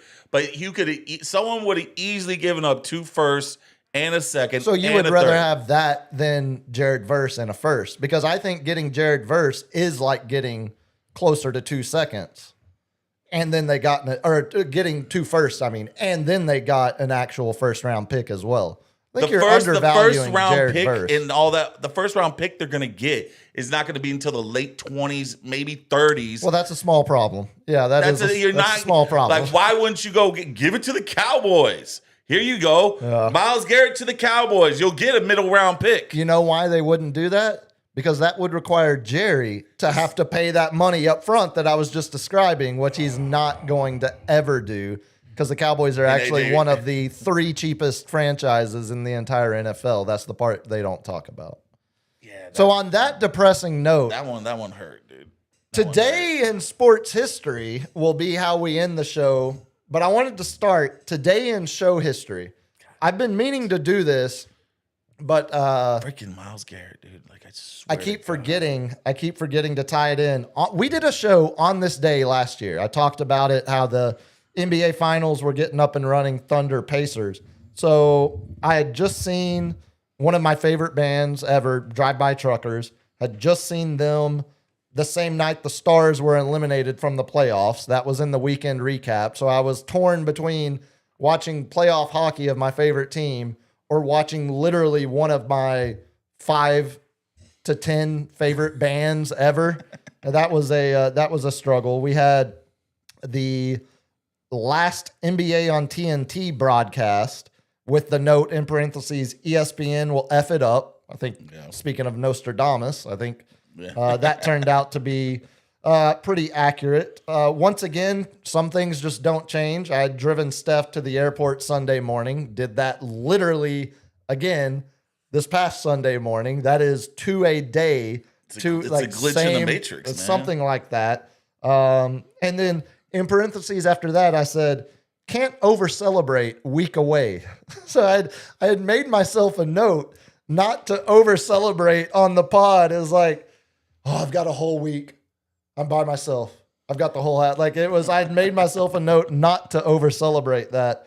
But the biggest news from the show we did on this day a year ago, we had a trifecta of death. Great. Do you happen to remember the 3 people that died within 72 hours of us doing a show on this day last year? They were important. There was a big local one. There were two local ones. Two big local ones. One was bigger nationally and locally. One was really big locally. And then the third one was a random celebrity from all of our collective childhoods. God, man. So I'll start the one that was big locally and nationally. I'll save for the last. The one that was big locally, the founder of Robert Fleming Jr. Do you remember that name? Robert Fleming Jr. Founder of the Magnolia Pancake House. Ah, yes. He had just passed away over the weekend before we did the show. That was the big one that was local. The big one that was from our childhood. You remember the sports science guy? Oh, yeah. John Brinkus. All right. He had passed away. Way too young. And then the third and final one. LG, do you remember who it was? But big locally and nationally. Of course. Say it. Take a swing. It's LG. Say it. Oh, John Redcorn. John Redcorn. Oh, John Redcorn. Jonathan Joss had been shot by his neighbor on this day or a day After previously. his house burned down. Yep. Living homeless. And then we got all of the reports of apparently cops have been called there, 100 times. Whatever happened? Yeah, whatever happened to that? Kind of just went away, didn't it? We just kind of like Nancy Guthrie, kind of like. Yeah, they're like, I think someone targeted her in the area because they think she was tied to money. Yeah. It's like, oh, no crap. And it took this. It's like when I Harvard. was like, can I join the FBI? Because I came to that same deduction. It's like when Harvard does a big study of like people that have more sex are happier. No way. Who did how much of your endowment was spent on this research? Yeah. And how do I go about being a research subject? The alleged murderer is being charged with first-degree murder and is currently on trial. Still Proceeding, yes. John Redcorn gets some justice. Okay. I didn't realize you said the trial is. It's still in process. Trial's been set back. They've usually 2 years. Yeah, they delay. Yeah. Okay. About well, 2 at years. least that's a happier ending than I anticipated because Justice for John. I couldn't really. Justice for John. I couldn't really remember if anyone had ever even gotten charged because I remember the neighbor was claiming self-defense. Big homophobe. That was what And his John Redcorn's partner was alleged. transvestite. But then there were other neighbors that were saying, because that's how we got the story, not from the guy that shot him, because it's pride. but from other neighbors that had said, like, no, they were awful. They always fought. There were disturbances at their house. Cops had come, so many times over the last year. So we got, we'll see. Nothing like America, like wasting taxpayers' money, man. On which part? The trial? No, of the a people murderer? calling the cops on John Redcorn like constantly because they're homophobes. Oh, dude. Well, okay. So you're taking the stance on this second day of Pride Month that everyone that lives on the South Side is a homophobe. Yeah, because that's exactly what I just said, right? That's exactly what I said. Okay, let me narrow it down. Everyone that lived on the same his street neighbors were big homophobes because it was recorded that they kept on putting anti-gay stuff and anti-transvestite stuff all on his stuff and burned down his house. Okay, did we ever? I don't think we ever got the arson. Yeah, it was like they didn't have the thing, but he's like, I know they burned down my house because they literally were telling. And that's what I'm saying. We got that from one. Well, it was from one the cop. side of the party. No, it wasn't from the cop. But I remember. I didn't realize there were multiple neighbors that had been. I thought it was just the guy that shot him that was being tagged as the homophobe. Yeah, I didn't remember. We need to brush up on that. We need to keep tabs on that. Trial. when you see another person, usually like wearing a red cap, you're like, yeah, Yeah, we're on agreement. On this day, I've got all baseball sports history for you. We'll burn through it. 1869, Cleveland played their first baseball game. Oh, wow. 1869. We are 4 years removed from the Civil War. Did they just use their hands? No, we had full mitts. I mean, not good, but they were mitts. They played the Cincinnati Red Stockings. We all know that Wrigley didn't play a night game till the 70s, right? A lot of socks back in the day. Everything was socks. Yeah. There wasn't a whole lot of creativity.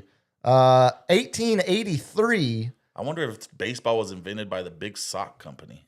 Oh, hey, tinfoil hat. You might be onto something there. Hey. 1883, first night game was ever played under lights in Fort Wayne, Indiana. I remember the uproar. Yeah, we were all there right after the Hindenburg crash. 1933, FDR authorized. Oh, wait, why did I put that one? FDR authorized. Oh, I know why I did. Lay off the Trumpster for updating the White House. FDR authorized the first swimming pool. It's not like he's building a swimming pool inside the thing. 1933. Wasn't FDR paralyzed? Yeah, why do you need a swimming pool? Oh, speaking of, did you see? Because it gets the legs moving and you don't get blood clots. You need that for physical therapy. PT, yeah, that makes sense. As someone doing aqua therapy at the moment, does Greg Abbott? I find that I take offense to that shit. You should.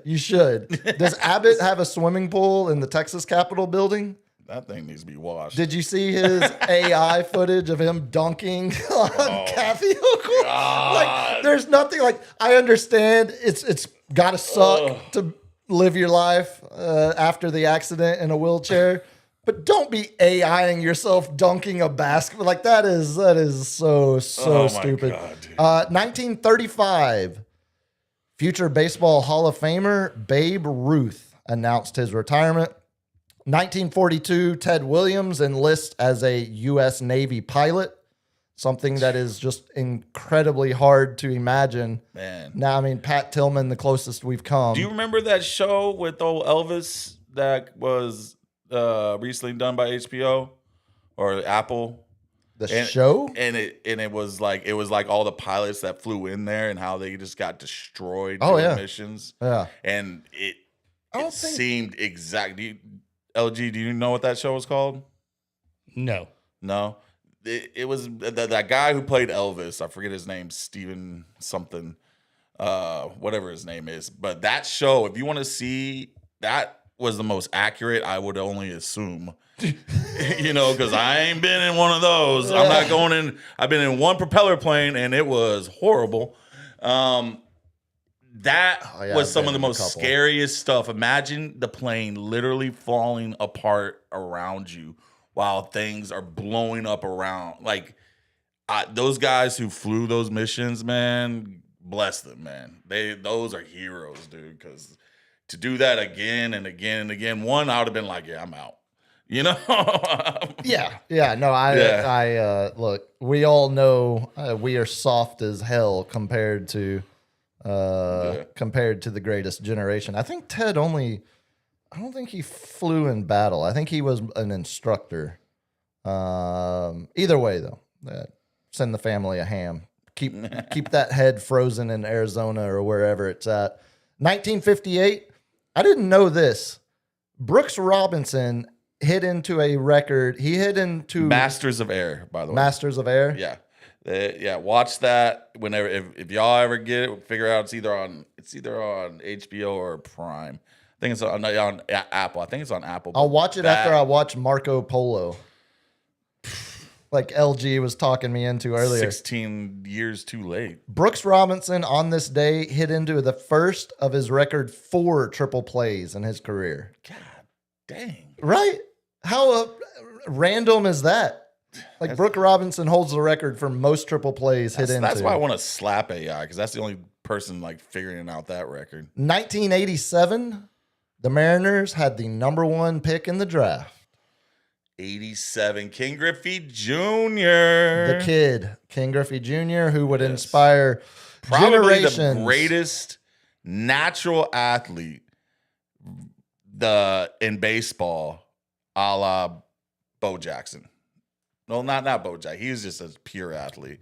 But for I baseball, know what you mean, though. Like, I mean, it just- looked like Ken Griffey could have played any sport he wanted to. yeah, But not the explosive athlete like Bo Jackson. His swing was so smooth and pure and had so much power. He was going against all these steroid jacked up Mark McGwire, Sosa, Bonds, and he was competing with them, hitting almost 70 home runs. It was amazing. Yeah, and his body broke down late in his career as if he had been on the juice the whole time too, but never tested. Never tested. Boy, you gonna piss off a lot of people with this one. No, I love Ken Griffey. I can't tell you the amount of hours playing Ken Griffey Jr. baseball. We'll end with death, but prepare yourself. Let me clutch my pearls. It's because Let me clutch these pearls, sir. It's because it's someone you will appreciate we're choosing to end with. Born on this day, born in 1920, Tex Schramm, the future president, general manager of your Dallas Cowboys. Part of the... hit that buzzer, LG. You said your. Part of the... Yeah, you're, not mine. You're hit the audience. buzzer. The Hit the audience buzzer. that is majority Cowboys hit that fans buzzer, LG. that doesn't need to hear Just about hit the buzzer. Thunder Super Van, That doesn't apply. Travis there. Kelce's Hit the buzzer. peen. Would go on to be it was him and Landry and Gil Brandt as the three-headed monster that built the team of America, or America's team, I should say. 1961, American national champion winning head coach, college football head coach. Still sounds crazy to say it. Curt Cignetti. Happy birthday to the fighting Indiana Hoosier, Curt Cignetti. 1967, maybe this is why I made like 7 Kenny Atkinson references. Born in Huntington, New York, Kenny Atkinson, still head coach of the Cavaliers somehow. Born in 1976, the second shortest player in NBA history. Go. Spud Webb. Second shortest. Van Exel. I don't know. It's a name, as soon as I saw it, I remembered, but I hadn't thought about. LG, do you have a guess? Nate Robinson. Oh, that's a good guess. That's a good guess. About 4 inches shorter than Nate Robinson, though. He was a majority of his best years were as the Denver Nuggets 6-man on some really good Nuggets. Carmelo, Kenyon Martin, Marcus what was his Camby. name? Yeah, Oh man. as soon as I tell you, you're gonna do the same reaction I had earlier. Earl Boykins. Boykins. Earl Yes. Boykins. 5 feet, Boykins. 5 inches. How tall are you, LG? 5'6". You tower over Earl Boykins. You are a filthy liar. You are 5'4". Born in 1980, happy Pride Month to Abby Wambach, world record for international goals. And then since it is World Cup Eve, born in 1988, the man that has the most goals in English Premier League history for someone born on this side of the hemisphere, or this side of the globe, Western Hemisphere. Argentinian soccer legend, we'll call him legend. He won the league with Man City a lot, had 96 caps for Argentina. Sergio Aguero. Then deaths. 1943, speaking of Ted Williams going off to fight or at least enlist in the Navy for World War II, 1943, Niall Kinnick Jr., he won the Heisman Trophy in 1939 out of University of Iowa. University of Iowa getting a lot of love on this program, That's too. crazy. Died during a World War II training flight at 24 years old. God. Had won the Heisman Trophy 4 years earlier at 20 years old. Dies in a training flight preparing to bomb the hell out of half of Europe during World War II. 1970, dead on this day, New Zealand race car driver dies in a car crash. It's like the Segway guy falling off the cliff on a Segway. Bruce McLaren. Yeah. The whole reason you have McLaren Motors, McLaren Racing. And RIP to Kyle Busch. Gone way too soon. Dude, sepsis after Pneumonia. That's why pneumonia is a killer. You, but if you start don't be a hard ass. Don't be a redneck. Don't be stubborn. Don't be go to the doctor. If your body's telling you something, Go get to it the checked doctor. out. Go to the doctor. Now don't if you get a paper cut. If you go to the emergency room, it doesn't affect your credit and you don't have to pay the bill. And also just literally tell them you don't have insurance. Yeah. Well, they usually kick you out after that. No, not if you go to the emergency room. They can't. They have They to. can't, but they're like, they just give you an IV bag and say, keep it moving. Yeah, but if you're... Yeah, no. Then they're found liable if you die from sepsis. Sepsis, yeah. Also, dead on this day. I'd forgotten about this one. 2024 Hall of Fame guard, Super Bowl champion, 6-time first team All-Pro, 11-time Pro Bowler. Died at 52 years old in a drowning accident. Oh, buddy. The great Larry Allen died on this day 2 years ago, right? I'd completely forgot about that, dude. Yeah. Larry Allen, man. One of the most dominant players of his era, if not any era. If he had the longevity, he would have been the greatest of all time. He could still be considered the greatest of all time. And if some decisions had been made differently by the Cowboys, then keeping that offensive line together, I don't think Larry Allen would have had to take on as much of the brunt. It's just the physical attributes of that big ass body. You break down, dude. And then LG, start the music because this is the last one.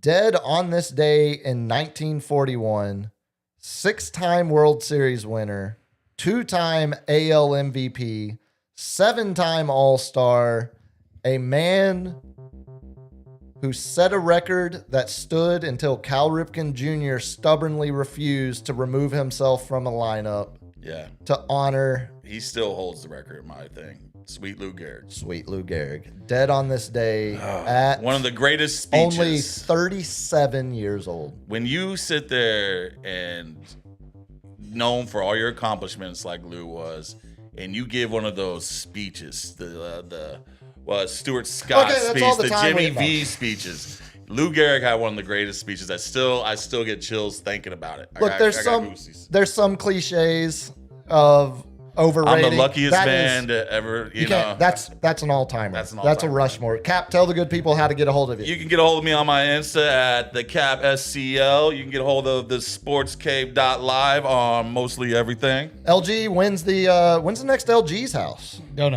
know. When's the next? Too busy. Listen to the morning show. Starting lineup tomorrow, 6 to 8. If you want to get a hold of me at Biggest Puma on X, biggest.puma on Instagram. Appreciate all of y'all riding along with us. Enjoy the finals. I swear we won't be gone for the next 2 weeks. We're going to try to be here Thursday. I swear. Till then. Soft Thursday. Soft, yes. A tight. tight. Till then, y'all be good. Peace. Peace.